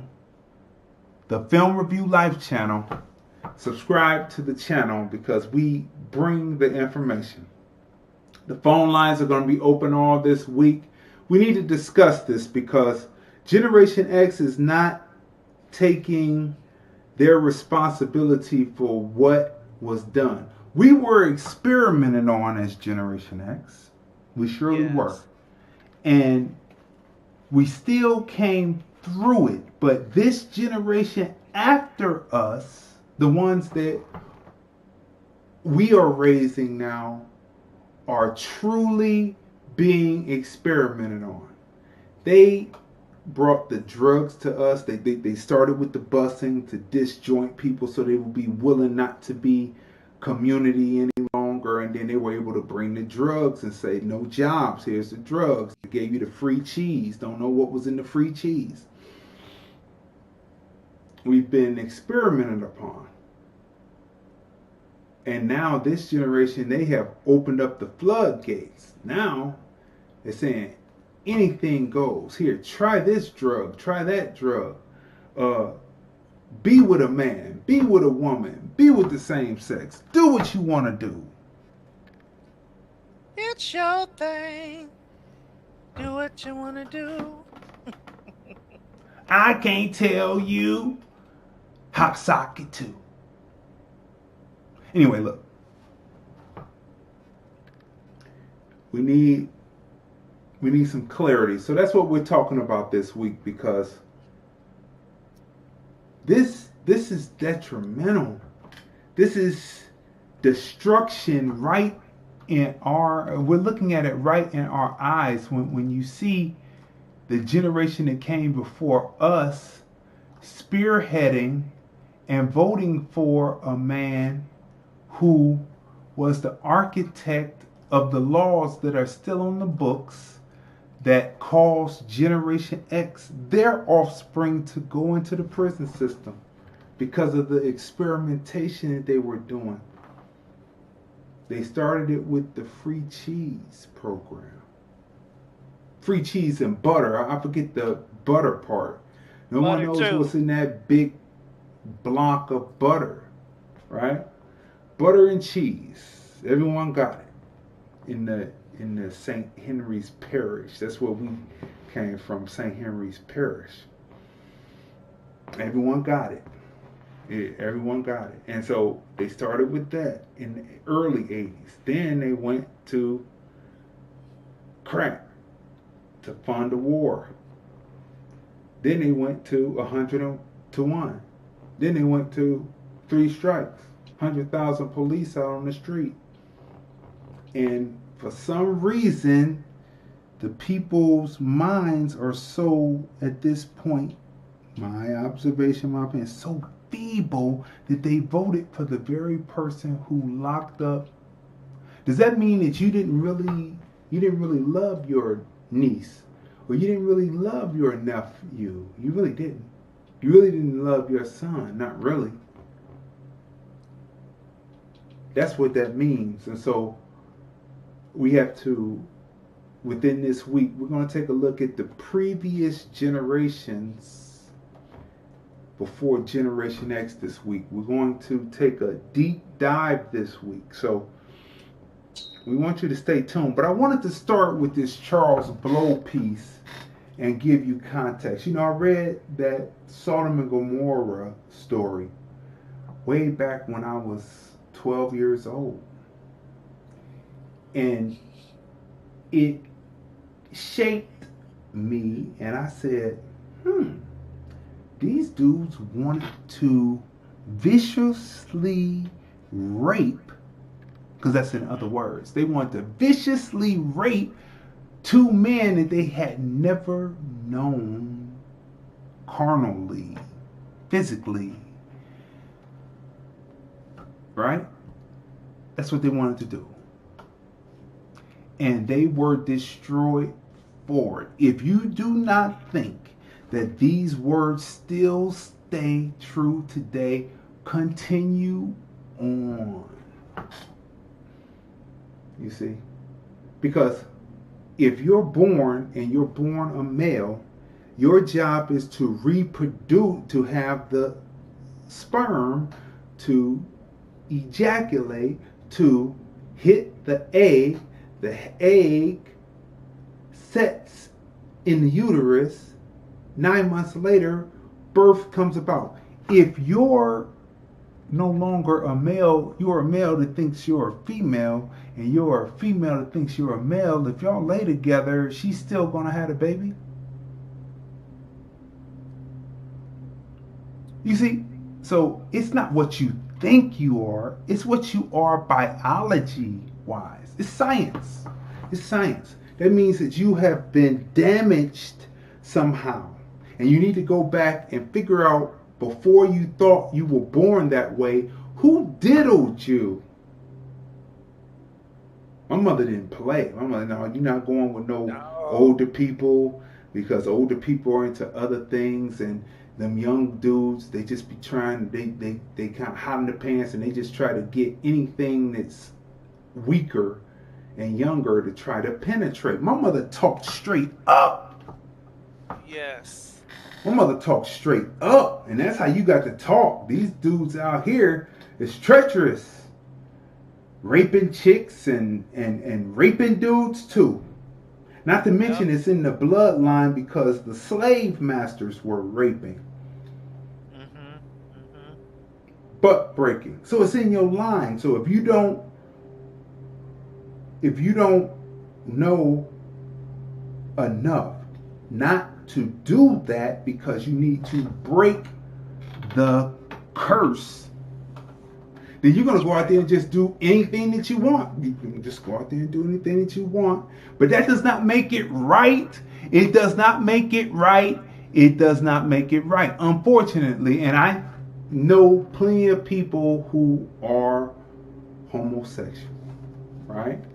And I don't try to tell them or try to revert them back from their lifestyle, because in the end, my mother told me this. My mother was a straight talker, and I wouldn't necessarily subscribe to this, but she said there's nothing worse than an old homosexual, because you're gonna be by yourself in the end. The women who like you, they're gonna find a man that they can have children with, get married with, move on. You're gonna be by yourself, right? There's nothing worse than that. Have you ever seen old homosexuals? Y'all should watch this movie called. You should watch this movie called Paris is Burning. Came out in the 90s. It's what Pose is based on now. See, we watch everything because we have to be up on what's happening, right? We have to be up on what's happening, so it doesn't seem like it's bigotry. It's not bigotry, it's just facts. If you were born a male, biology, you are a male. Biology. And it's not, let's take the front off. Let's take the penis off. You want to know why you are a male? And you really want to get rid of your malehood. Cut your prostate out. Cut your prostate out. You really don't want to be a male. It's not about the penis. The penis is the outward representation of what it's to be used for, to recreate with a woman. A male, a female, a boy, a girl, when they become men and women. Cut the prostate out. You're really for that. You cut the prostate out, you got a good 10 years. You can have all the superficial, you can even slice the penis down and push it in. It was showing the video on Facebook. Facebook was letting that go about 3-4 years ago, but they try to block stuff from us. But it showed you how they form the vagina from slicing down the penis, like how they used to slice down a hot dog in the pan when you were frying it. They make 2 halves and they push it up in there and they make the vagina. That's nice superficial outward facade. Wanna be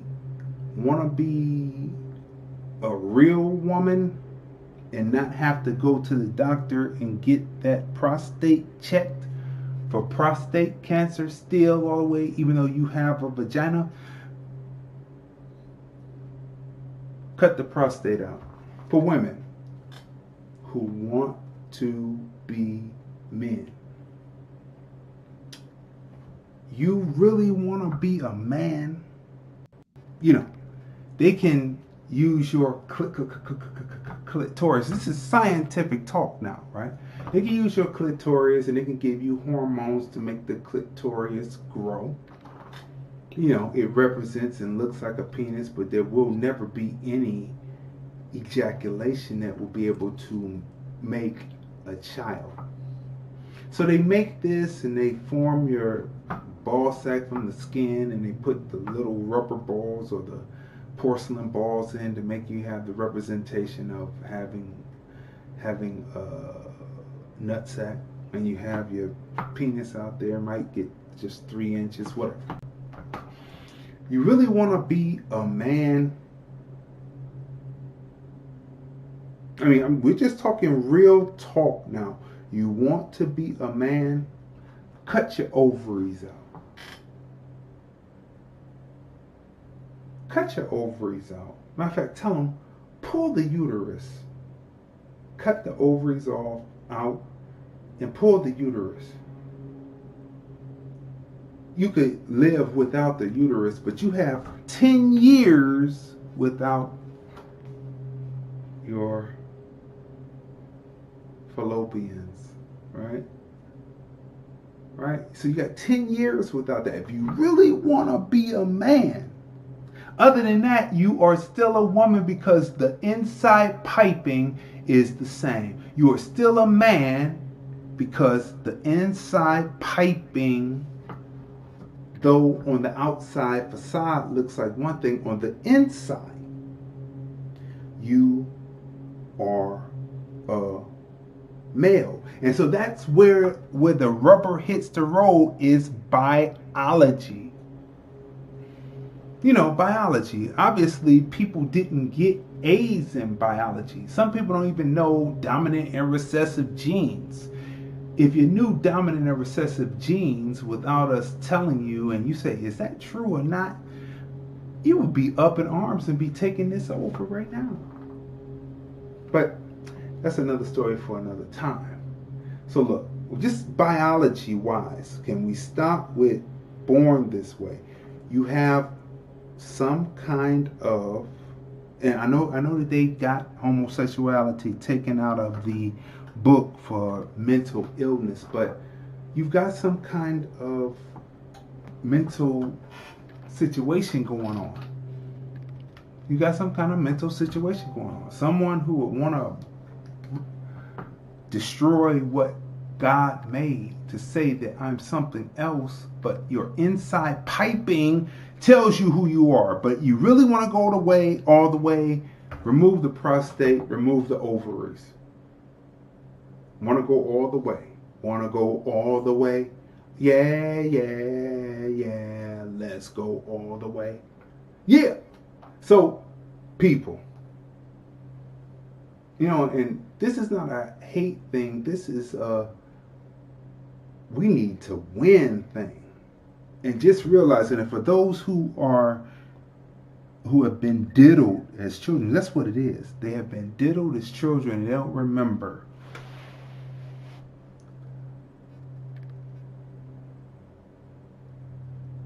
Unfortunate.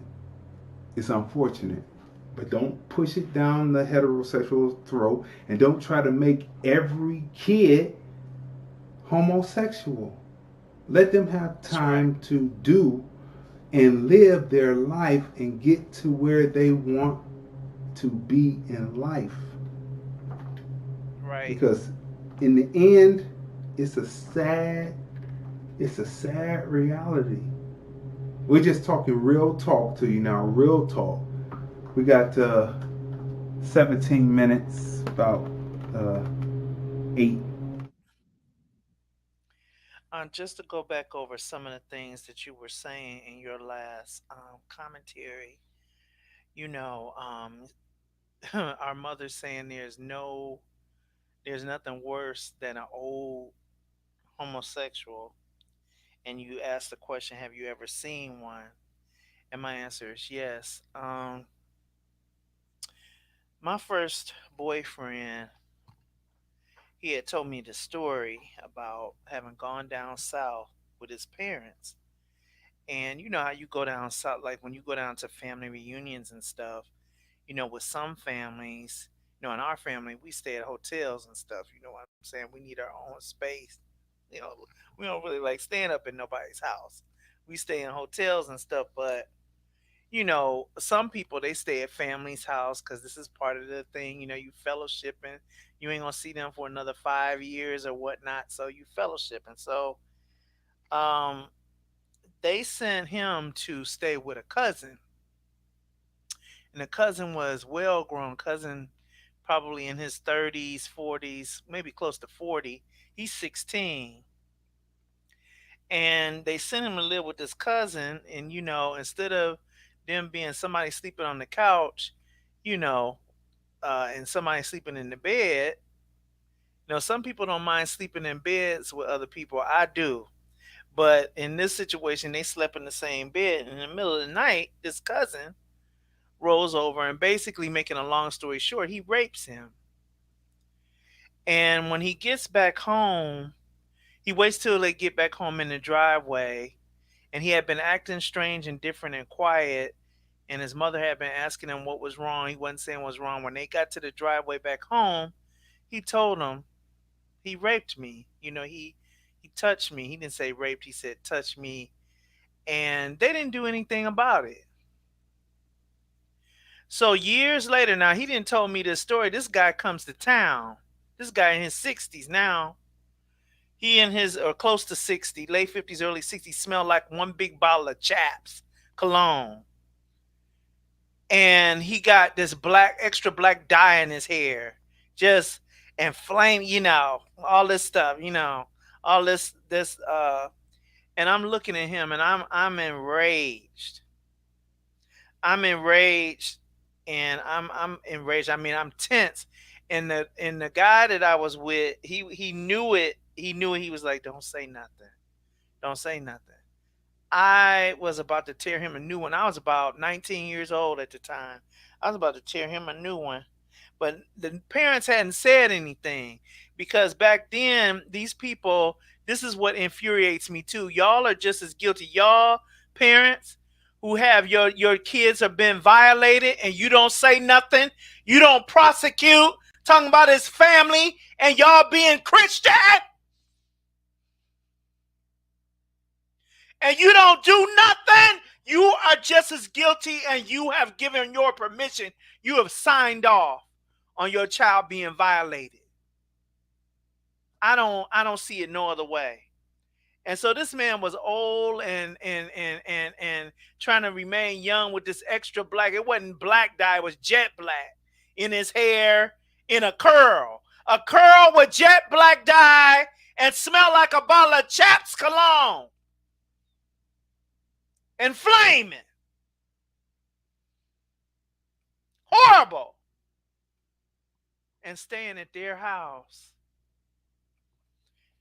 I'm going to cut that one short. The next thing you talked about is it being a mental, you know, some kind of mental ineptness, some kind of mental default or defect there. It's also spiritual. And I heard this preacher one time, and everybody knows his family, very well-known family here in Cleveland. I'm not going to say the name.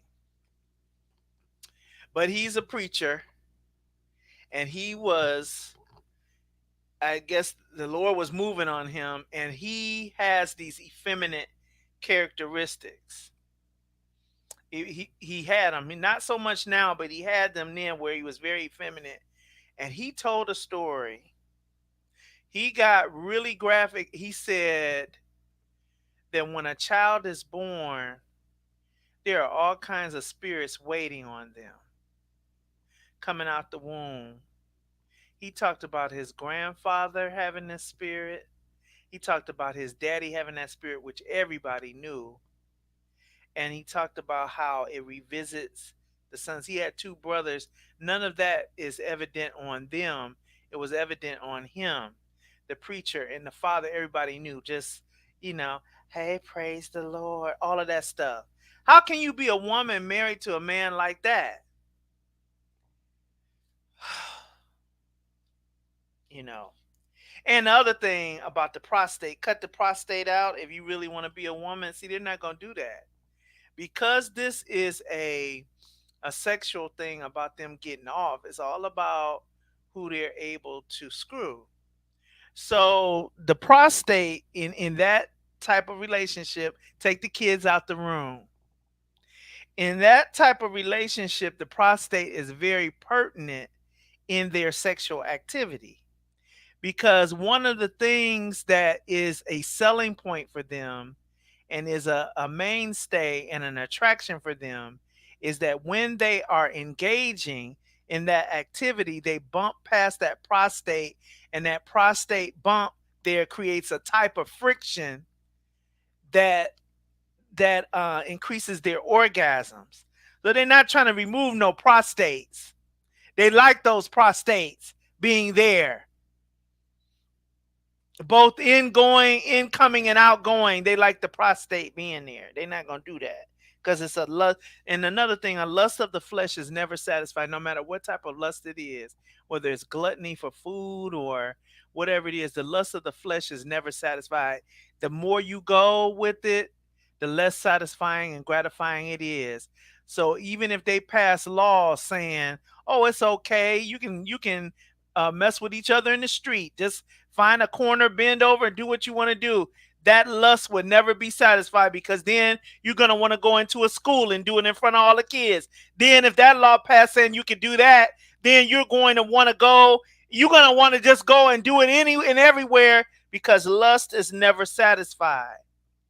Lust is a spiritual matter, and the spiritual matter turns into a mental deficiency when it goes unchecked. Just because something is on the buffet don't mean you got to put it on your plate. When you coming along through life, there are presentations made.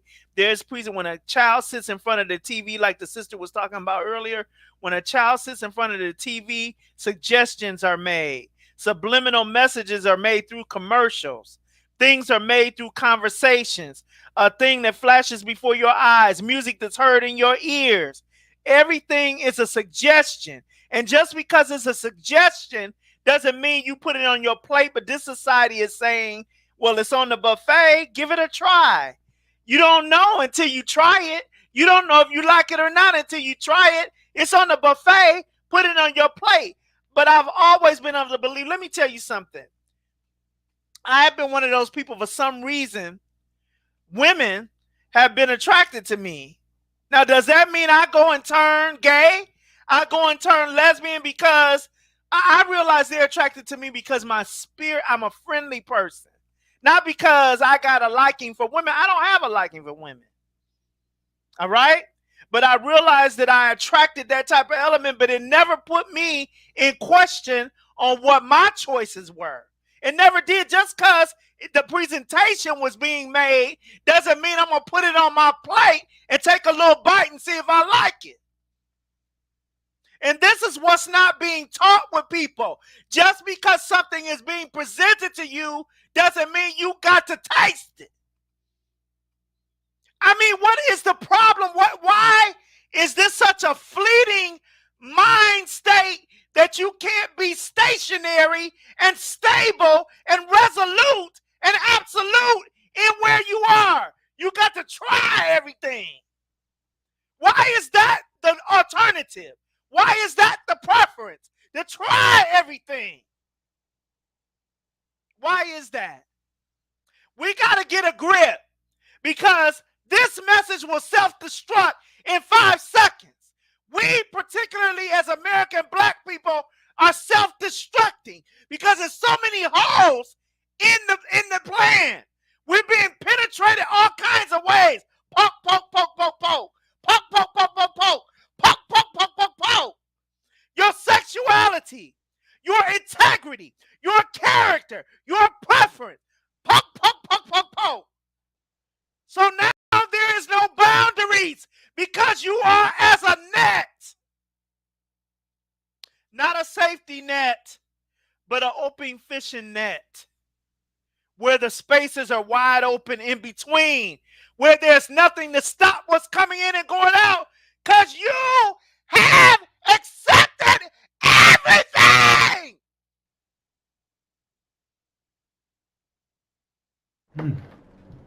Accepted everything. Okay, people. So Genesis 18:19. I said it's a parallel story movie, beautifully written to come in and bring life to those who are male and female up in age. That's life. The other in 19 represents the destruction that comes with not being chapter 18. Chapter 18 and chapter 19, beautiful examples. A beautifully written, beautiful parallel going on. There's God sitting with Abraham as the two angels go on. Lot, another righteous man, recognized the angels, bowed to his feet and said, oh, no. You're not going to be out there in the middle. You're coming into our house, and that's the way it is. Then they came and said, we're going to give you much of what they would get if you don't send it out, Lot. And then from there, destruction. It's right there in the book. It's right there in the book. I feel sorry for those who were not protected by those who were supposed to be their protectors when they were young. They weren't born this way. They were diddled. You know how they say some kids, you know, they were too young to, you know, they had effeminate ways when they're 4 years old or 3. Often male children do that because they're building and coming into who they are. But besides that, let's say that you see this. They were diddled when they were babies. That's the answer. They were diddled when they were newborns. 1, 2, 3. So by the time you see it at 4 and 5 and you see effeminate ways, they had been diddled. That's on you. That's on you. That's a disgrace. That's a disgrace. Because you were too busy. Like you were too busy to really read into the election. This same irresponsibility is the same irresponsibility now that applied to this election. And y'all did not. And y'all gonna get the man who put the way the system is in place right now. You're gonna get him, and he's going to finish the job. He's got 90,000 refugees a year coming. 11 million dreamers coming. He's got 500,000 Indians from India coming. And they're going to say, forget giving you a partridge in a pear tree. Your mic is out. A partridge in a pear tree. Forget that. Your mic is, I'm saying your mic is out. I'm not hearing you. Hello? Can you hear me? There we go. That's better. A partridge in a pear tree. Forget the partridge in a pear tree. You're just going to get hammered. And your offspring, all these different people coming here with their different beliefs, their different spiritual beliefs, the way that they get down, how they get down with the opposite sex, how they get down with the same sex.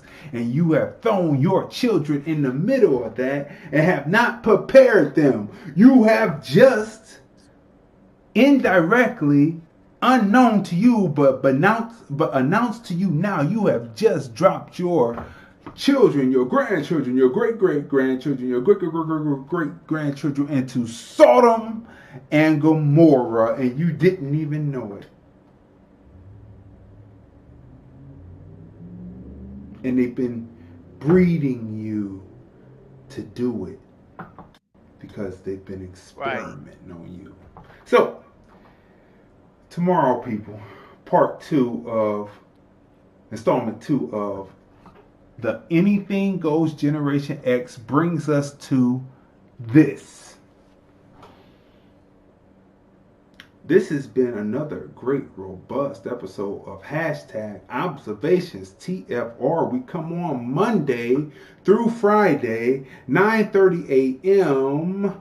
Pacific, 12:30 p.m. Eastern, on Periscope, on Vimeo, on a certain social media site and the Film Review Live channel on YouTube. Make sure you subscribe to the YouTube channel, the Film Review Live channel. Make sure you smash like, share. Let your people know that this is on. This is information. This is key because we are still out to win. We have to win. We've come too far to do anything else. So we will see you tomorrow on another great episode of #ObservationTFR by Crazy D with my special guest host, my sister Tanya M. Congress. Here's the thing about your movie, why I made the curator's pick of the Hollywood Fringe Festival. Community, heart, crazy.